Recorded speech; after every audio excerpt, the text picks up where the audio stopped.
This is Reimagining Higher Education, your go-to podcast with remarkable education leaders sharing personal stories from their experience in and around the sector, including reflection and hope for progress in the sector. With your host, Professor Judyth Sachs, former PVC Learning and Teaching at the University of Sydney, Deputy Vice-Chancellor and Provost at Macquarie University, and Special Advisor in Higher Education at KPMG, and now Chief Academic Officer at Studiosity. Welcome. It gives me great pleasure to introduce Dr. Susan Edwards, who's the president of Wright State University. Australian by birth, she came to the US in 2007 to Appalachian State. But I'm not going to tell your story, Sue. One of the things that we invite you to do is to bring an object that represents your journey as a learner and a leader. But just tell us your story first and then take us through your objects rather than your objet. I'm a first generation university student. My parents were 10-pound Poms. They immigrated to Australia. And actually I was 2 when they immigrated to Australia, and they from Manchester, and my dad was a metal worker and my mom was a stenographer. I fell into I guess what ended up being my career. I took a summer job working at a pathology lab in Geelong, and fell in love with the science. And so, I was able to work through my associate's degree. I got an associate's at RMIT in med lab science. And then I started out, I worked at Geelong Hospital for, I think, 8 years. And then I went to Royal Melbourne Hospital. And I was sort of one of the first, part of the first pathology units in Australia to do a technique called immunohistochemistry. It's a very widely used diagnostic technique now, but back then it was new and novel and very, very almost experimental. And I happened to have a colleague who said, I have somebody at Deakin University that's really interested in what you do. And I thought, oh, well, that's interesting. And so I met with the professor at the time. It was Colin Anderson, who is just one of the best human beings on the planet, who said, I'd like you to come work with me. So that's how I got into research. And that's how I really got into academia. I was really in hospital pathology up until then. And I was upgrading my associates to my degree in med lab science, but then I kind of got interested in the science. And then I got my undergraduate in biological sciences while I was working with Colin. And so that was kind of my introduction to academia. I was working at Deakin University and getting my degree at Deakin University at the same time. And so I was not a traditional student. I was a non-traditional student and really had no one to follow because I'd never known anybody to go into academia. And I got my master's in neuroscience at Melbourne University. When Colin moved to Melbourne University, I went with him, worked up there for a couple of years, and then kind of hit a crossroads. In Australia, you reach the top of a scale with the NHMRC, and you're not necessarily as employable as a master's graduate because you cost too much. And so I had to make a decision as to what I was going to do for my PhD. And I used to hear the word gene and fall asleep because I really didn't understand it, because it was just as molecular biology was coming into the fore. And I wasn't really great at physics or chemistry as an undergraduate. So I thought if I was going to do a PhD project, I needed something that was going to challenge me on all of those fronts. And a project came up at Deakin University, which was great. And my mentor there was Tess Toop, and she was I would do my PhD 10 times over to do it with Tess. It was one of the best experiences of my life. And she gave me an opportunity that actually opened the door for the rest of my career. She sent me to Mount Desert Island Biological Laboratory in Maine in 1998 to work with her PhD mentor, Dave Evans, who was at the University of Florida at that time.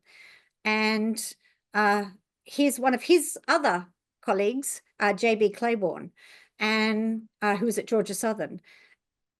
And it was a great experience. I really had an amazing opportunity to follow my research there. I'm a fish biologist, and I think you actually, one of your colleagues, I think, interviewed Deb McClatchy from Wilfrid Laurier a few weeks ago. So Deb Yes. is one of my colleagues. And it provided me an opportunity to really understand how basic research was being valued in the United States. And so JB, I was looking for a postdoc, and JB, within 30 seconds of me sending an email, said, "Don't look any further, come to me." So I kind of went to Georgia Southern for a couple of years for a postdoc, and had amazing mentors, you know, J.B. Claiborne, who's an amazing fish physiologist, and Alison Morrison Shetler, who's the president at Lynchburg University, really laid the foundation for me as an academic and as a researcher. And so I applied for a position at James Cook University when I was in my postdoc, and I didn't really think I would, you know, it's really hard to get an academic position in Australia. And I was fortunate to get that position, and it was an amazing experience. I flew between 5 campuses. I taught a wide range of courses, and I got to work in Indigenous communities in the Torres Straits and far north Queensland. And I had an amazing time at James Cook. It was absolutely stellar. But I was commuting back and forth to the United States every year to do my research that was based off the coast of Maine. So in 2006, I said to my husband, you know, at that point, I'm kind of, I've been promoted. It's all good. You know, do you want to move back to America? And my husband thankfully said, yeah, sure. We had a great time. Why not? So I was applying for positions back in the United States from Australia, but really wasn't getting many interviews because, you know, we're a million miles away. And so we packed everything up, and I took a temporary position at Georgia Southern, hoping I would get a job in the United States. And so I had 3 applications in the hopper when we left in December of 2006, and I had 3 interviews by mid-February. So it was a calculated step, but we made that leap of faith, hoping that I would get a job. And so, you know, I was there for a semester at Georgia Southern. I was offered a couple of positions, and I took the one at App State, and had an amazing 11 years experience, you know, at App State. It was, it's a fantastic university. I really got to work with great people, and I was able to do my research. I was running away so I could do my research. I was doing a lot more administration, which is ironic. I know I was running away from doing administration at James Cook to focus on my teaching and my research. And then sort of whilst at App, I became assistant chair of the department, then chair of the department. I had a great NSF funded research program going on. And, you know, eventually became, you know, chair, and then 3 years later became a vice provost. And it was not what I was thinking I was going to do. I was thinking I was, you know, going to focus on my research, but I found that administration allowed me an opportunity to impact more lives than just the lives that were in my lab or in my classroom. And the only reason I get out of bed in the morning is for my students. And so when you have an opportunity to amplify that impact by making changes that have an impact on students,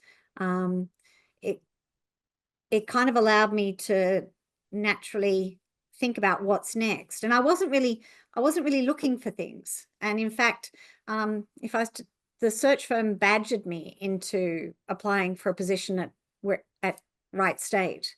And I came here as provost in 2018. And the deciding factor for me was lunch with 4 students.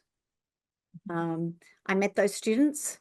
They were all working class students. They were working 2-3 jobs to put themselves through college. And, you know, they deserved someone who could champion them. And so I went from I was interested, but not really interested, to being absolutely passionate about being at Wright State and making a difference. And so that was provost. And then 16 months later, the president stepped down and I became president, which still is ridiculous. So it was an unplanned journey. I never wanted to be a university president. Right. I had no interest in being a university president. I like to be the wizard behind the curtains. I like to make things happen. I hate attention. So if you want to know, my most uncomfortable thing to do is to talk about myself, and you are putting me in my uncomfortable zone. Well, you're doing it incredibly well, and it's a great story. Can you show me the curiosity cabinet, Okay. which represents your journey as a leader and a learner? So I have a credenza that is full of objects, and each one of these objects are something related to my students. They've come from a student. Actually, I have 2 credenzas. You can probably see one at the back here as well. Yep. And they're all filled with objects that have come from my students over the years. And they all mean something, because the one thing that I value the most is my students. And so they represent those connections that I've made, and, you know, and why I do what I do. Well, you said that the reason you get up in the morning is because of students. Yep. Can you unpack that a bit for me?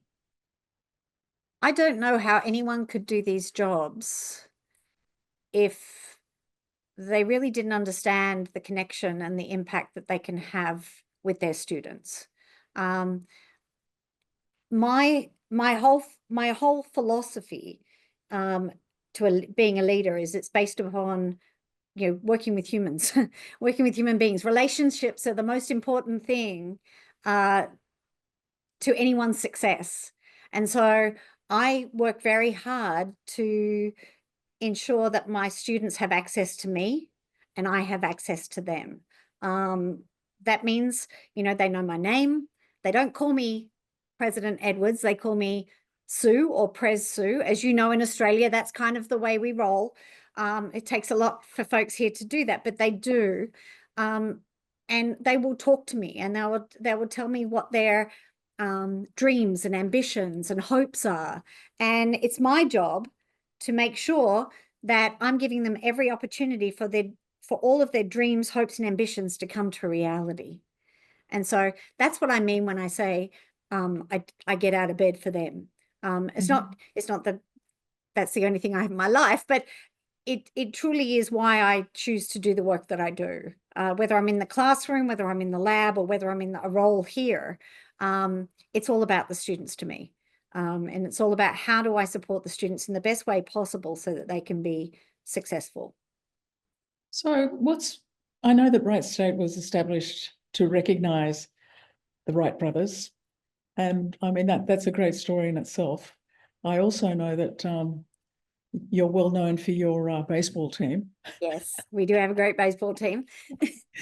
And that you are a research university.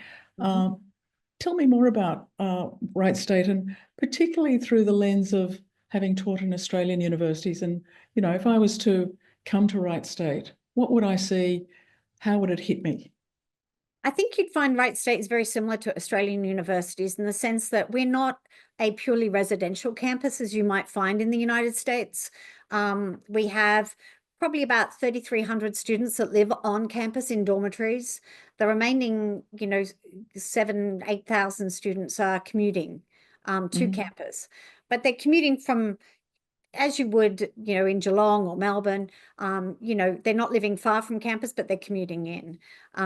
So I think you'd find that piece is very similar to an Australian university. I used to commute to Deakin, I used to commute to Melbourne. It was, I think that piece is very similar. And I think that's really where the similarity ends. I think, the Australian system and the US system are very different in the sense of Australian system is a 3-year degree. American system is a 4-year liberal arts basis before you get into your specialty. So it's very different structure to what you and I know in Australia. I think, I have I have a medical school, I have an engineering school, I have a business college, liberal arts, science and math. So I have everything on my campus. It is, we're just under 12,000 students, so it's not a huge campus. We are an urban campus. We are in a region, and it was designed to support one of the largest military institutions we have, and that's Wright-Patterson Air Force Base. We're actually built on land that was granted to us from Wright-Patterson Air Force Base, which is one of the largest Air Force installations in the United States. So every building is connected by a tunnel. We were designed really to be adapted for accessibility. We're in the top 3 universities in the country for accessibility for students with wheelchairs. And in fact, I have just under 1,000 students with disabilities. So, that's a really, for me, that was a really important part of our history that we continue to cultivate. We have students come from all over the country to come to Wright State because of its accessibility to students with disabilities. So I think, I think the curriculum you would find is like once you get into the majors is very similar to Australia. But I think the way that Australian universities are run, we never really had a choice in what we were teaching. This is what you've been hired to teach and this is what you're going to teach. American universities is, well, I want to teach this. And I thought that was probably the most confronting thing, I think, when I originally moved over here, was what would you like to teach? And I'm like, well, I was hired to teach physiology. Well, what do you want to teach? I was like, physiology? I was very confused. I was like, is this a trick question? So there is a little bit, I think it's a little bit more geared to academic, faculty freedom, academic freedom. Whereas in Australia, I knew what I was teaching because I was told every year what I was teaching. And that wasn't a bad thing. I'm not saying, it's not a judgment statement. It's just a very different system. So I think that's really the only similarities and differences that I can identify off the top of my head. Medical school, of course, is a 4-year postgraduate medical school. Not like Australia, where when I was teaching medical students, they were 18. So the students that, so it is a university that promotes equity, access, and really second chance type education, it seems. Yes, we are an access institution, and we are really, the key is to support Ohio and the region for its workforce development. We are one of the most affordable tuitions in the state. We're the second to lowest tuition in the state of Ohio, and that's by design, because I want everybody to have an opportunity that if they wish to pursue a degree that they can do that.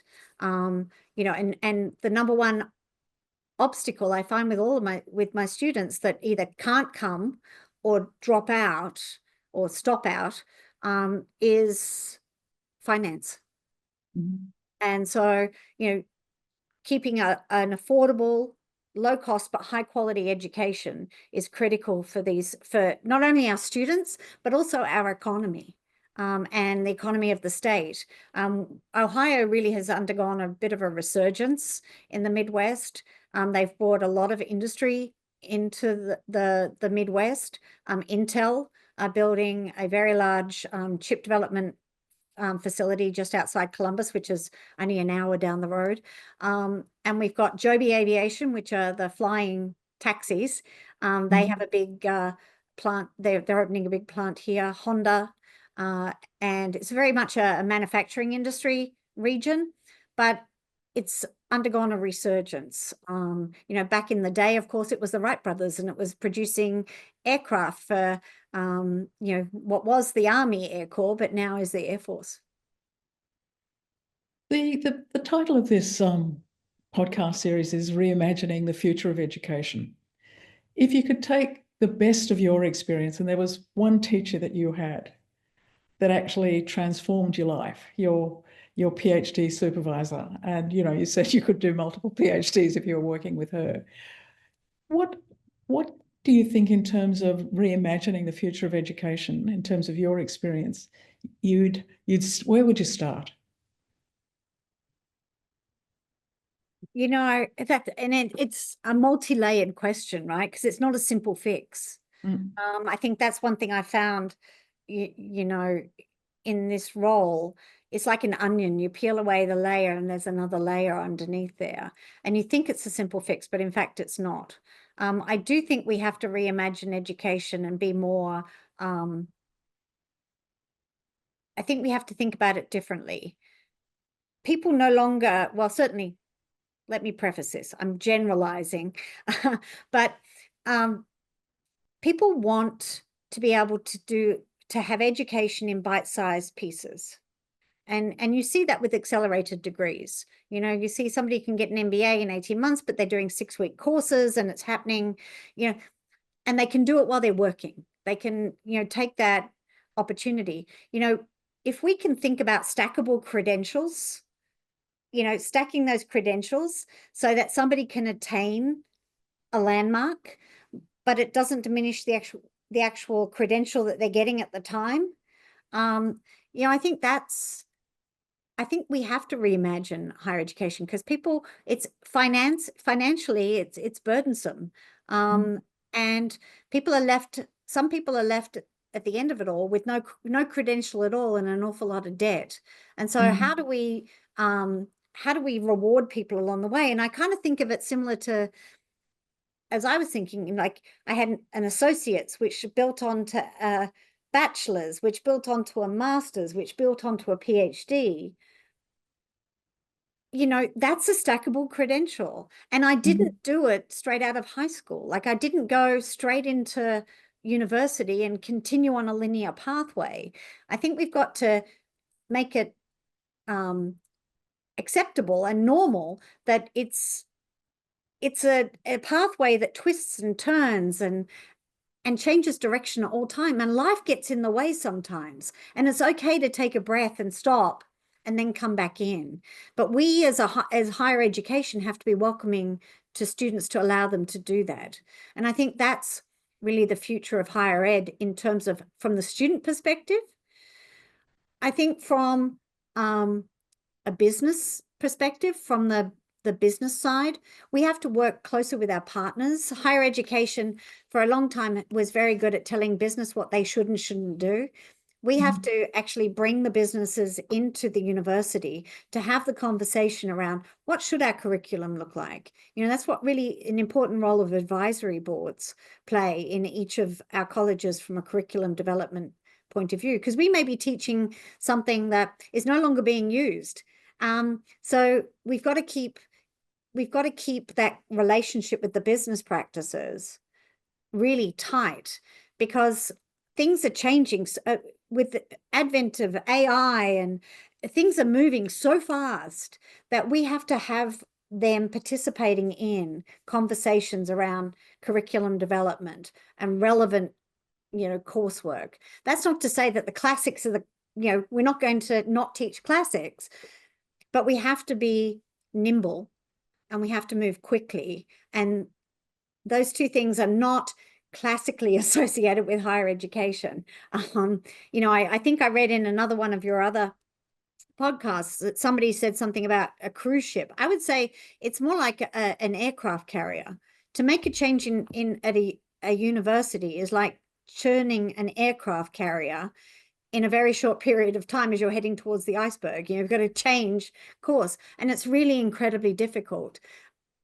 And I think, from our perspective here at Wright State, we've been through some transitions that have now got us working and thinking more nimbly, and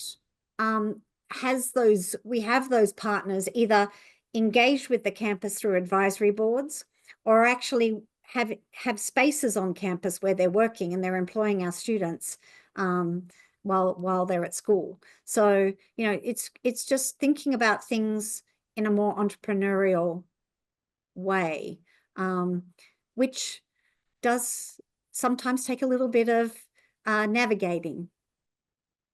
So what I'm hearing you say is that it's universities have undertaken a major pivot from when you started in an American university. What do you want to teach? So it was very much focused on the academic and the academic needs. Now the pivot is actually towards students, community, and business.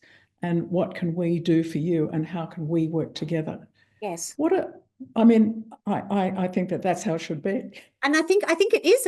I think that is philosophically, that's what I believe it should be, because we are a pillar of the community. We are part of the community. So unless we engage with our businesses and our community organizations, how do we serve them?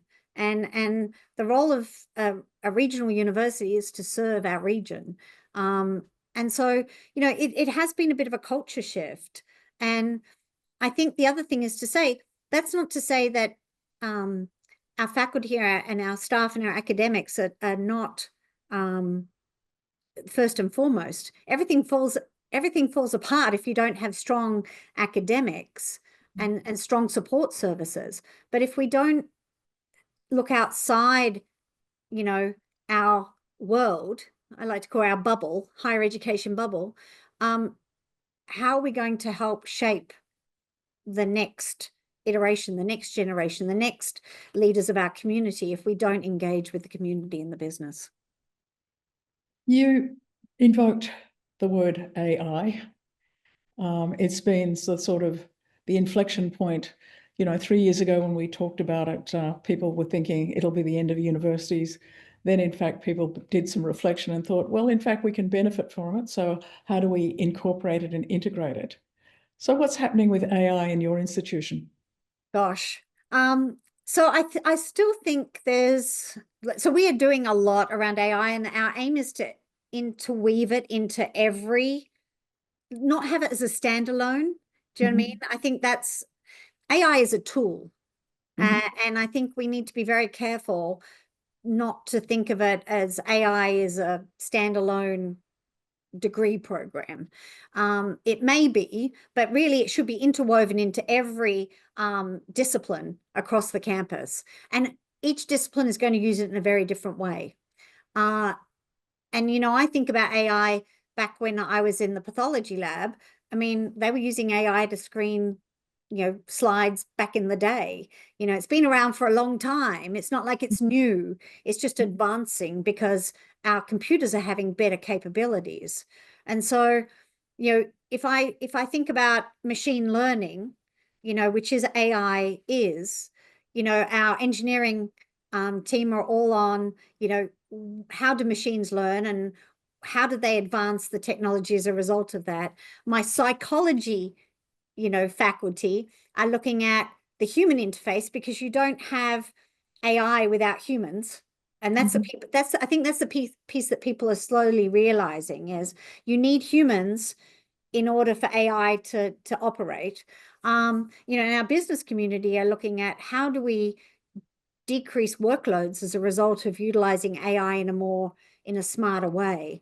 You know, our students are probably using it, you know, how can I start a paragraph on on a topic? You know, we're trying to teach people about the ethics associated with AI, you know. So we're using it in different ways across the campus, just depending on the area. But the one thing that is uniform is ethical use of AI. You know, it is, you know, everyone was very fearful of ChatGPT when it first came out, right? And we've slowly gotten to a place where we understand it can help you. It can Grammarly, right? I think can read a document for you and tell you whether or not the punctuation is correct or not. You know, I think that's a tool if the students are learning from that. But if you're just going to continue to throw it in there and not learn from it, I mean, that's problematic. So that's really what's happening on campus. We're also looking at how do we use AI ourselves from a data analytics standpoint.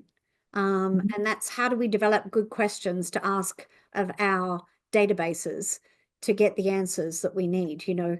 And that can range from, you know, facilities management all the way down to enrollment management. So, you know, it just depends on how you wish to use it. But I don't believe that we should be talking about AI as something that's going to take over the world. You know, and I think really we're learning more and more about how we can interface with it to be more productive. But at the same time, for students, it's about learning. It's about learning, and Yeah. it's about and it's talking to them in freshman seminar about what they lose if they choose to, you know, not learn. You know, if they choose to, one, you know, the conduct issue, you know, you plagiarism and you're taking credit for somebody, this is a machine that's doing your work. But what you're losing in utilizing it for everything. I mean, it's a bit like the internet, you know, we use the internet for everything now. But recognizing your AI is not going to give you references. AI is not going to get you to the primary sources. AI, and that's really important, right? So it's really talking to them from that freshman level all the way through about, you know, you're here to learn, you know, and learning involves knowing where to seek out information and distilling that information and reporting on that information. And that doesn't go away, not even with AI. I've got 3 more questions to ask you. The first one is, if you could do one thing to support your students to be successful from your office, what would that be? Raise more money. As an access institution, you know, that affordability is a really big piece of it. And, you know, what I see over and over again is I meet students who are more than capable, and we are losing so many highly capable students just because they can't afford an education. That is what I would change. I would change that ability for those kids to have that opportunity, because we as a society are losing out by them not fulfilling their, you know, as their potential, you know, and I think that's tragic. So, you know, I can change internal things. You know, I've done that, you know, to make it better, to have more support mechanisms for them. I have every opportunity for a student to succeed here. They have every opportunity to succeed. What I can't necessarily control is the amount of fundraising I can do in a given year to provide those student scholarships. And we have a program here, it's called Take Flight, and it's aimed at students that are Pell eligible, You know, that their eligibility for funding is, their needs are great for funding, but they've got high, you know, mid-range GPAs, and they're incredible. They're the go-getters, you know, they're the kids that are going to be out there changing the world because they've had to fight for it. And so, you know, that's one thing I would change. Second last question. You've been to multiple graduations over your life. They're joyful occasions. You walk around the campus, you talk to students. That's joyful. What advice do you give students? Actually, I just had one in my office about 2 hours ago. And, you know, this generation are incredibly anxious. And, you know, I think fear is an enormous disabler if you allow it to disable you. And it took me an awful long time to realize that fear is a natural thing. And if you're not frightened, then it's time to move on. You know, and I sort of said to them, fear is an amazing tool if you use it in the right way. And that is, use it as a source of energy, you know. Don't get lost in it, because you're not going to succeed if you get lost in it. You've got to figure out a way to manage it, and use it as a positive force as opposed to a negative force. And don't be frightened to fail. Because anxiety is riddled in being fearful of failure. And we only grow when we fail. And so I want to normalize failure as part of a growth process, and really talk to them about, okay, what you need to do if you think you failed at something, it's not the end of the world. What did you learn from it?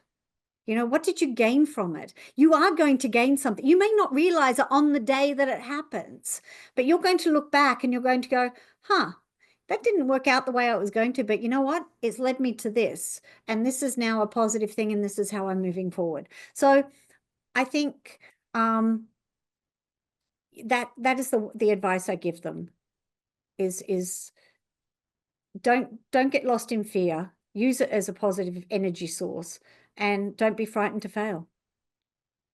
And what advice would you give to Pres Sue and her younger self? I could say run. I would say to President Sue, I would say seize every opportunity that comes your way. Don't be frightened to fail.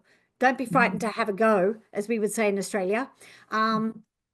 I think there was a slogan in Australia: you'll never know if you never go, right? And so I think I would tell her just to do what she thinks is the right thing to do, and it'll all work out. Yeah, and there are some days when you don't think that it's all going to work out, but it will. You've got to have the courage to try something new. And as a president, you got to lead by example, Sue. So get on with it and lead by example. Be the person that you want others to be. Now, my last question, and this is the last question, is a bit quirky. Okay. What are you currently reading? Oh gosh, I am one of those people that have a few books on the go. That's the great thing about our devices, right? So right now I think I've got 4 books open, and I will tell you what they're called, because I'm terrible with titles. I'm terrible with names and titles, but I can tell you all about either the person or the book. I'm reading a book right now that is talking about AI and leadership. And it's a fascinating read. It reads like a technical manual, but it kind of simplifies everything. So it kind of is trying to get you to think about how can you use AI in your workplace to make those mundane tasks a little more simpler. So that's one of the books I'm reading. Another one I'm reading right now is I'm going to the Somme this summer. So I'm reading, I've got a book on the Western Front of the North, so the north of the Western Front, and I'm reading another one on the 100th anniversary of the Somme. So I've got those 3 books on the go right now, and 2 of them are really, I'm learning more about World War One, and So of is the that Aussies. so is that holiday, or is it sort of That will be my vacation for the year. You know, I'm a bit of a history buff, and so you know, I spend a lot of time reading history articles and books, and I was always fascinated. I'm always fascinated by World War One. You know, and I think it's because we're brought up with the Anzac tradition, yeah. and so you know, I really wanted to go and sort of see where all this activity had taken place and where so many people had lost their lives. It's a bit morbid, but it was just because I've read so much about it. And so we're doing my husband and I are going to drive. We're actually going to go to Dunkirk as well because it's there. But we're going to sort of do a little World War One history trip, which will be fascinating, and really pay respects to those people that, you know, put their lives, you know, on the line to allow us to do what we do.